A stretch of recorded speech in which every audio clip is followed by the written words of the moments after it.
Hello everybody, I'm Razorblade Mango, and this is Firewatch.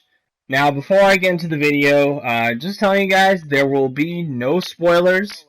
So far, the developers have only shown the first two chapters of the game, and I will do my best to honor their wishes, to keep the stuff that happens in the midway point and the ending a secret, so you don't have to worry about spoilers in this video whatsoever. There's even, I think I accidentally recorded some parts of the story that they want to keep hidden from the people that haven't played it yet. So if you see any like awkward cuts in it, just know that it was because I was just censoring some stuff. So anybody that doesn't want to know anything about like the story beyond what's been advertised, you don't have to worry. I won't spoil anything for you guys. Well, um, well, there's no other way to put this. Firewatch is the first big disappointment of the year. You're definitely gonna see this on like my most disappointing. Well, you saw it on my most anticipated games, but yeah, it's the first big disappointment, at least for me. And I know it's been getting positive reviews around the board. I'm glad that the studio made something that most people seem to be really enjoying. I personally did not like it. I've beaten it. It took me like 3-4 hours to finish it. Yeah, around good 3 to 4 hours, and that's with some exploring.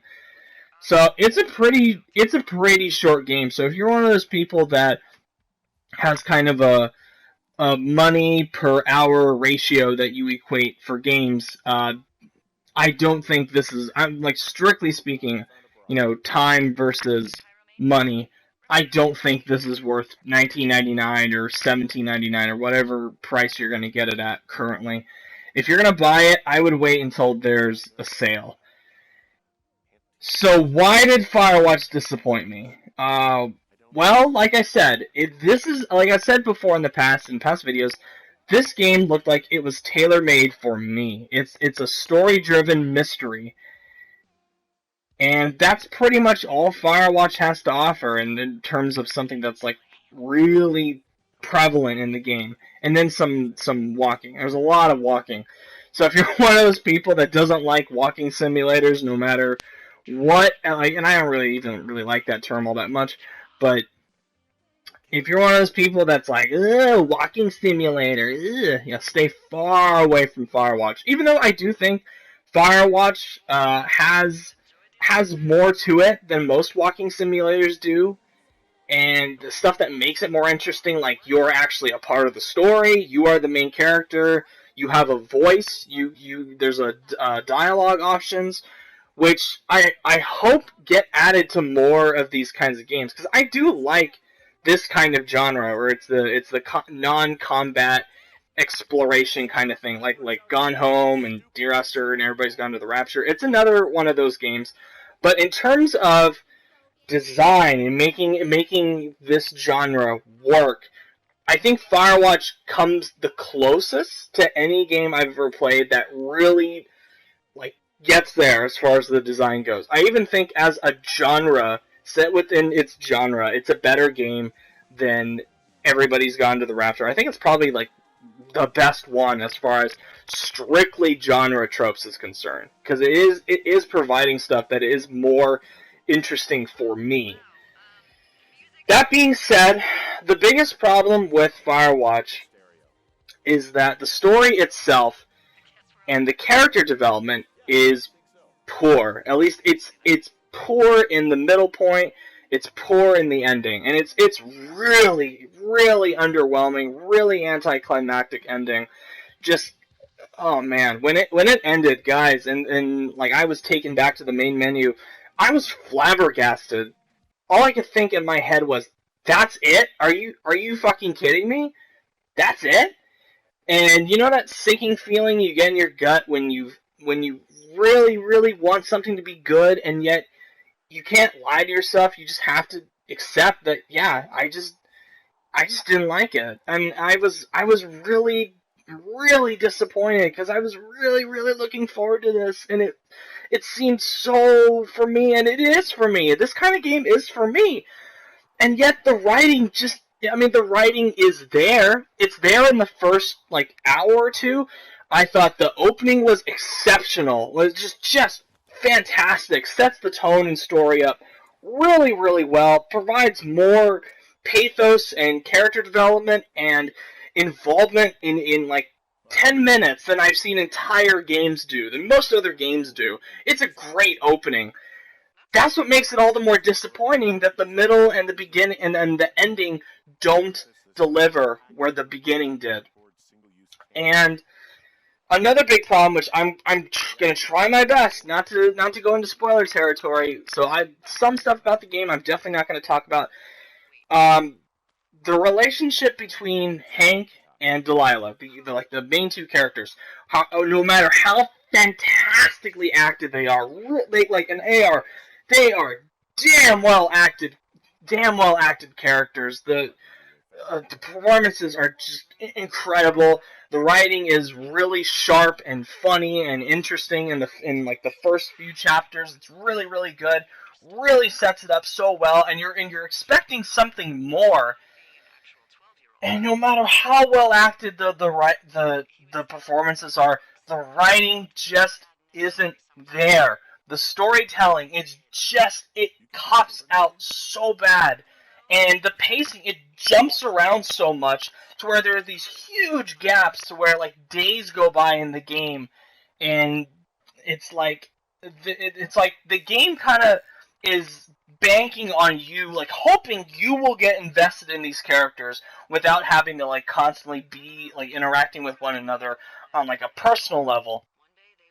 And the game just doesn't do that enough. It does it on a narrative level where the characters have to talk to one another based on what's going on, but even that doesn't really become interesting, and by the end, it's like the game expects you to be so emotionally invested in the relationship between Hank and Delilah that what it does thinks it's enough. And I'm sorry, it's not enough. At least for me, it was not enough. Like, what they pull at the end is like, I'm like, that's it? Like, for real? Are you fucking kidding me? That's it? What? Seriously? Oh, man, I'm telling you guys, like, I don't want to be saying this. I mean, maybe I'm the fucking crazy one here. I don't want to be saying this, because I really, really wanted to love this game. And I really, really wanted to, like, come on here and say, yes, guys, this is one of the best games of the year. It's already this amazing masterpiece. This amazing game of 2016.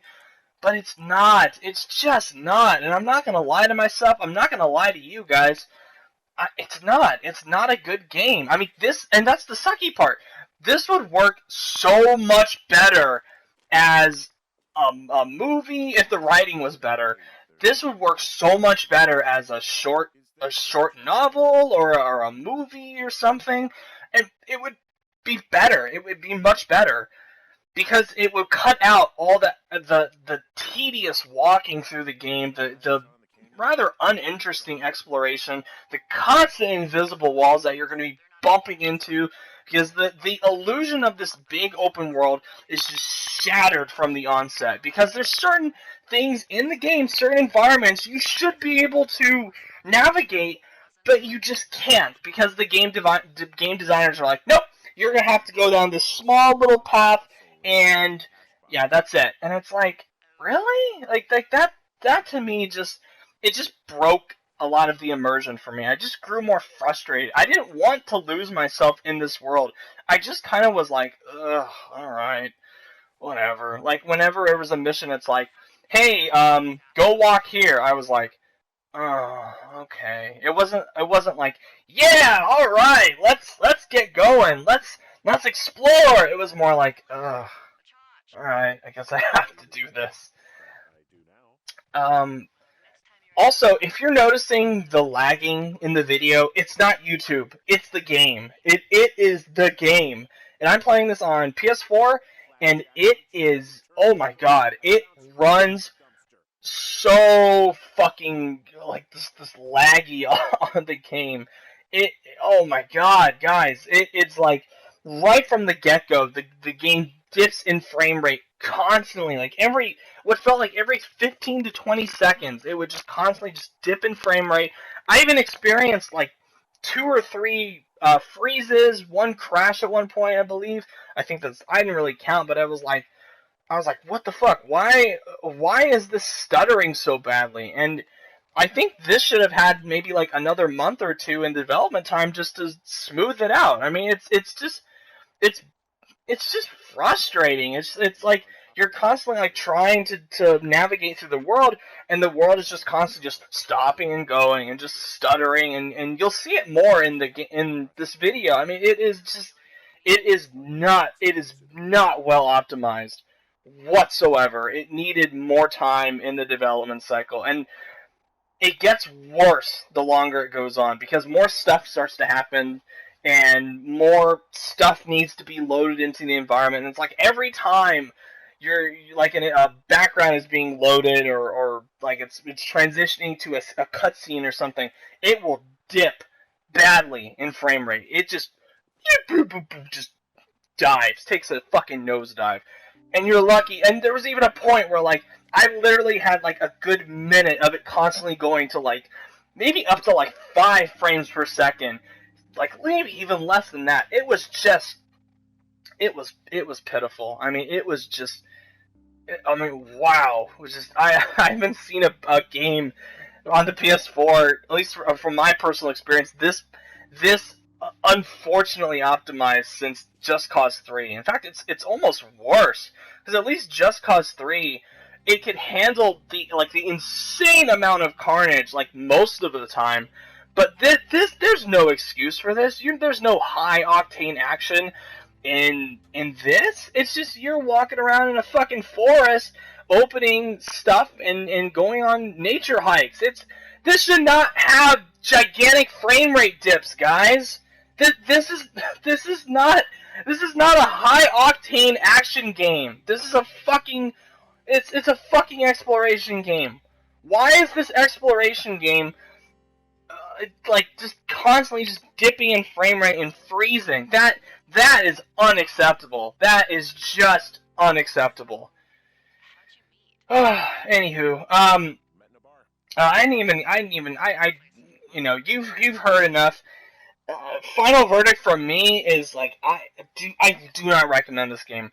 I do not recommend this game. If you really want to see what happens in the game, watch a playthrough of it. Watch a commentary-free playthrough of it.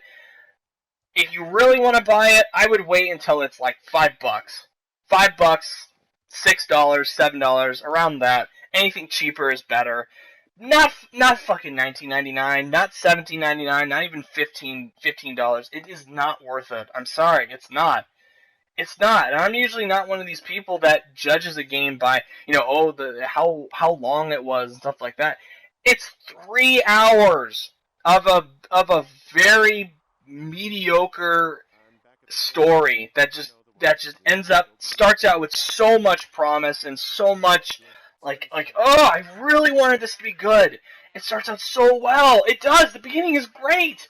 And the art design is so good. I love looking at this world. I still love looking at this world. I love the performances. I really like the soundtrack.